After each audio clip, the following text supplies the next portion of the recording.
И напоминаю, что по вашим многочисленным просьбам сегодня к нам в гости ответить на ваши животрепещущие вопросы пришла Елена Алексеевна Бекасова, начальник Ковровского управления Пенсионного фонда. Елена Алексеевна, добрый вечер. Добрый вечер.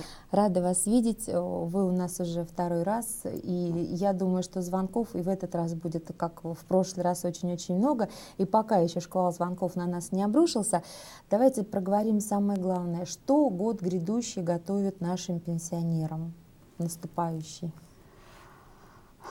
Ну, как всегда, правительство берет социальные обязательства, которые, я думаю, будут успешно выполнены, как и в предыдущие годы.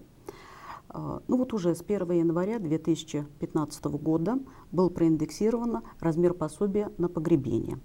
Мы знаем, что в 2014 году он составлял 5002 рубля, на 2015 год его размер установлен 5277 рублей.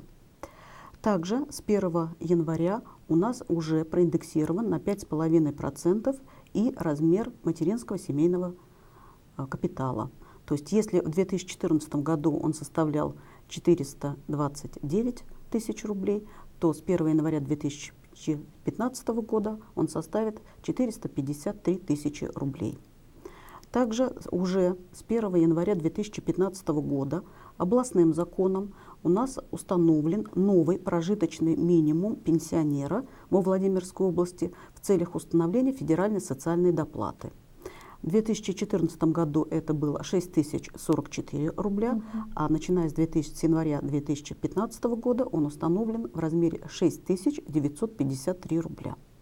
Ну, напомню, что федеральная социальная доплата у нас выплачивается неработающим пенсионерам, чей совокупный доход, а я скажу, что сюда входят и пенсии, и получение ежемесячных денежных выплат, и получение льгот по ЖКХ в денежном выражении. И вот если вот эта сумма совокупного дохода пенсионера будет составлять менее 6953 рубля, им мы будем назначать федеральную социальную доплату. Вот мы уже проверили нашу базу данных и определили, что вот это количество сейчас, с 1 января, те, кто будет получать федеральную социальную доплату, она значительно выросла. То есть если у нас в 2014 году это было 4000 человек, то сейчас это уже где-то 5700 человек. Почти на целую тысячу. То есть 1700. То есть почти 2000. То есть по мере того, как вырос вот этот минимум, да, выросло число людей, которым положена федеральная социальная доплата. Давайте ответим сразу на звоночек. Да, пожалуйста. Говорите, пожалуйста. Здравствуйте. Да. Я вот работающий пенсионер, у меня такой вопрос. Будет ли пересчитываться пенсии работающим пенсионерам по новому закону?